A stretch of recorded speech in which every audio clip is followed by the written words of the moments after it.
창세기 21장. 여호와께서 말씀하신 대로 사라를 돌아보셨고 여호와께서 말씀하신 그대로 사라에게 이루어 주셔서 사라가 임신했습니다. 그리고 하나님께서 아브라함에게 약속하신 바로 그때 늙은 아브라함과 사라 사이에서 아들이 태어났습니다. 아브라함은 자기에게 태어난 아들 곧 사라가 자기에게 낳아준 아들을 이삭이라고 이름 지었습니다. 하나님께서 자기에게 명령하신 대로 아브라함은 자기 아들 이삭이 태어난 지 8일 만에 그에게 할례를 베풀었습니다. 아들 이삭이 태어났을 때 아브라함의 나이는 100세였습니다. 사라가 말했습니다. 하나님께서 나로 웃게 하시니 이 소식을 듣는 사람이 다 나와 함께 웃을 것이다. 그녀가 말했습니다. 사라가 자식들에게 젖을 먹일 것이라고 누가 아브라함에게 말할 수 있었겠는가? 그러나 내가 늙은 아브라함에게 아들을 낳아 주었도다. 그 아이가 자라 젖을 뗐습니다. 이삭이 젖 떼던 날 아브라함은 큰 잔치를 베풀었습니다. 그런데 사라가 보니 아브라함과 이집트 여인 하갈 사이에서 태어난 아들이 이삭을 놀리고 있었습니다. 사라가 아브라함에게 말했습니다. 저 여종과 그 아들을 내쫓아 버리세요. 저 여종의 아들은 결코 제 아들 이삭과 함께 상속을 받을 수 없습니다. 아브라함은 그 아들도 자기 아들이기 때문에 무척 괴로웠습니다. 하나님께서 아브라함에게 말씀하셨습니다. 그 아이와 내 여종에 대해 괴로워하지 마라. 사라가 내게 뭐라고 하든 그 말을 들어라. 이삭을 통해 난 사람이라야 내 자손이라고 불릴 것이다. 그러나 내가 내 여종의 아들도 한 나라를 이루게 하겠다. 그 또한 내 자손이기 때문이다. 다음날 아침 일찍 아브라함은 음식과 물이 담긴 가죽 부대를 가져다 하갈의 어깨에 메어주고 아이와 함께 떠나 보냈습니다. 그녀는 길을 떠나 브엘세바 광야에서 방황했습니다. 가죽 부대의 물이 다 떨어지자 하갈은 아이를 덤불 아래 두고 화살이 날아갈 거리만큼 떨어진 곳에 가서 마주보고 주저앉았습니다. 그녀는 이 아이가 죽는 것을 차마 지켜볼 수가 없구나라고 말하며 아이를 마주보고 앉아 큰 소리로 울었습니다. 하나님께서 그 아이가 우는 소리를 들으셨습니다. 하나님의 천사가 하늘에서 하갈을 불러 말했습니다. 하갈아, 내게 무슨 일이 있느냐? 하나님께서 저기 있는 아이의 소리를 들으셨으니 두려워하지 마라. 이제 일어나 가서 저 아이를 일으켜 그 손을 잡아라. 내가 그로 큰 나라를 이루게 하겠다. 하나님께서 하갈의 눈을 밝게 하시니 그녀가 샘 하나를 발견했습니다. 그녀가 가서 가죽 부대에 물을 채워 아이에게 마시게 했습니다. 하나님께서 그 아이와 함께 계시는 가운데 그는 자라났습니다. 그는 광야에서 살면서 활 쏘는 사람이 됐습니다. 그는 바란 광야에서 살았습니다. 그의 어머니가 그를 위해 이집트 여자를 그의 아내로 맞아들였습니다. 그때 아비멜렉과 그의 군대 사령관 비골이 아브라함에게 말했습니다. 그대가 하는 모든 일에 하나님께서 그대와 함께 하십니다. 그러니 그대가 이제 나나 내 자식이나 내 자손들을 속이지 않겠다고 여기 하나님 앞에서 내게 맹세하십시오. 내가 그대에게 친절을 베푼 것처럼 그대도 내게 또 그대가 이방 사람으로 살고 있는 이 땅에 호의를 베푸시기 바랍니다. 아브라함이 말했습니다. 제가 맹세합니다. 그러고 나서 아브라함은 아비멜렉의 종들이 빼앗은 우물에 대해 항의했습니다. 그러자 아비멜렉이 말했습니다. 누가 이렇게 했는지 나는 모릅니다. 당신도 내게 이 일에 대해 지금까지 말해주지 않았습니다. 나는 오늘에야 비로소 이 일에 대해 들었습니다. 아브라함이 양과 소를 가져다가 아비멜렉에게 주고 그 두 사람이 언약을 맺었습니다. 아브라함이 새끼 암양 7마리를 따로 떼어 놓았습니다. 아비멜렉이 아브라함에게 물었습니다.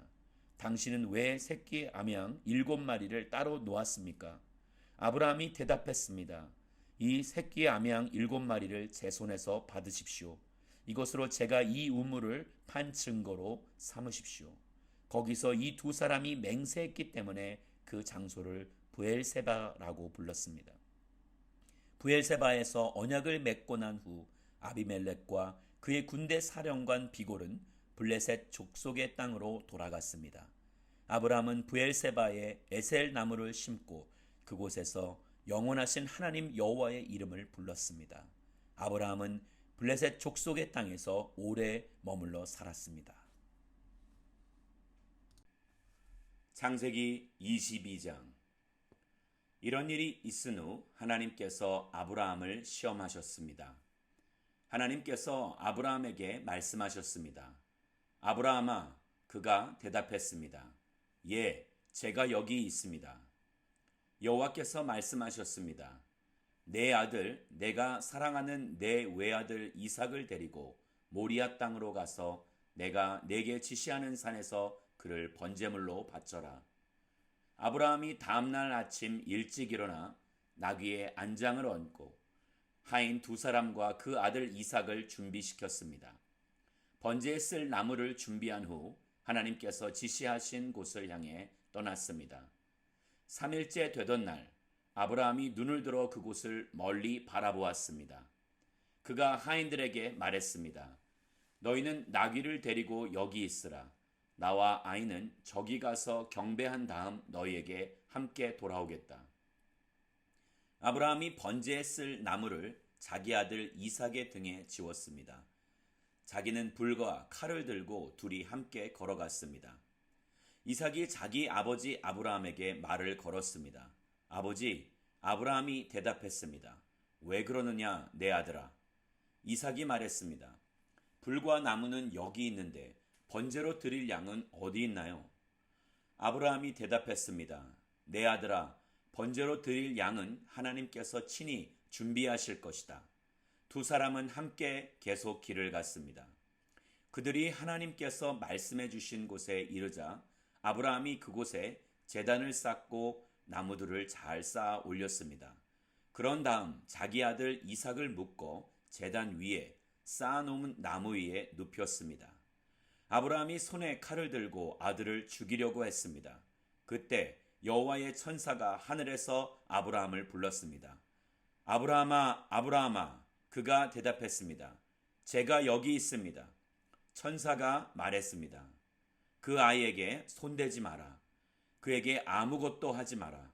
내가 내 아들 곧 내 외아들까지도 내게 아끼지 않았으니 이제 내가 하나님을 경외하는 것을 내가 알았노라. 아브라함이 눈을 들고 보니 수량 한 마리가 덤불에 뿔이 걸려 있었습니다. 아브라함은 가서 그 양을 잡아 자기 아들 대신 번제물로 드렸습니다.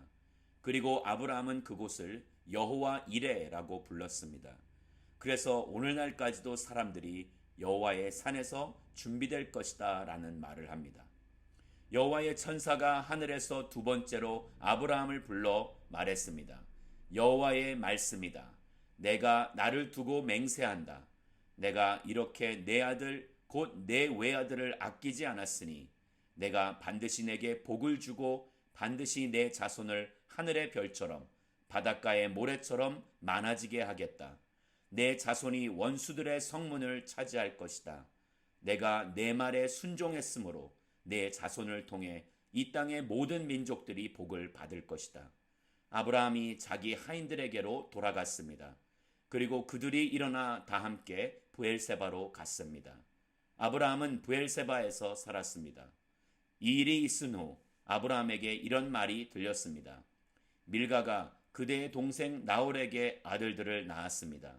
맏아들 우스와 그 동생 부스와 아람의 아버지인 그무엘과 게셋과 하소와 빌다스와 이들랍과 부두엘이 그들입니다. 창세기 23장.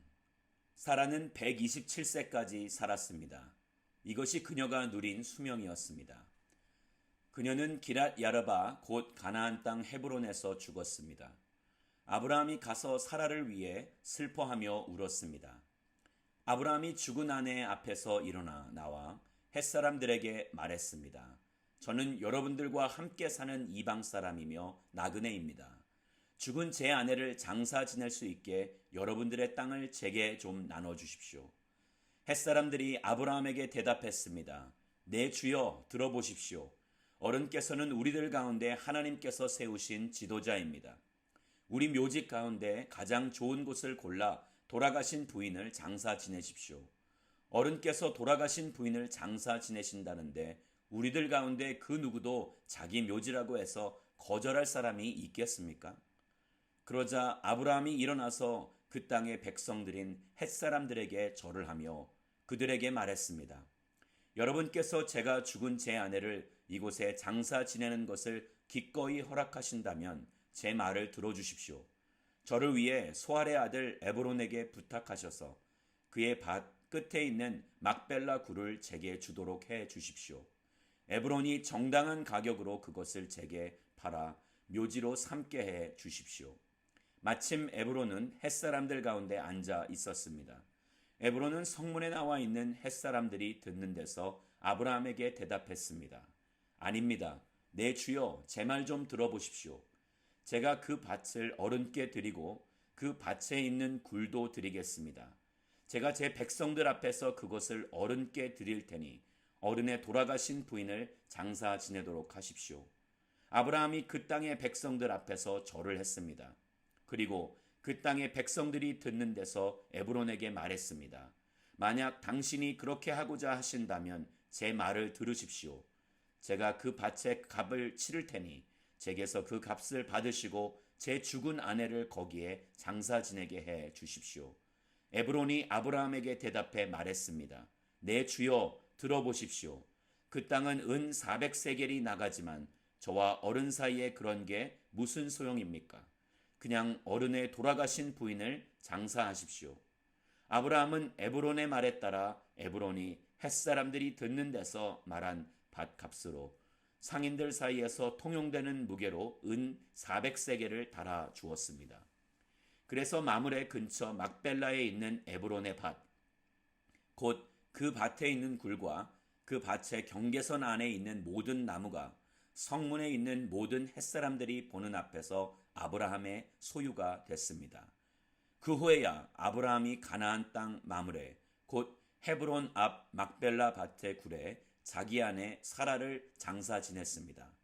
이렇게 해서 그 밭과 그 밭에 딸린 굴이 햇사람들에게서 아브라함에게로 넘어가 그의 묘지가 됐습니다.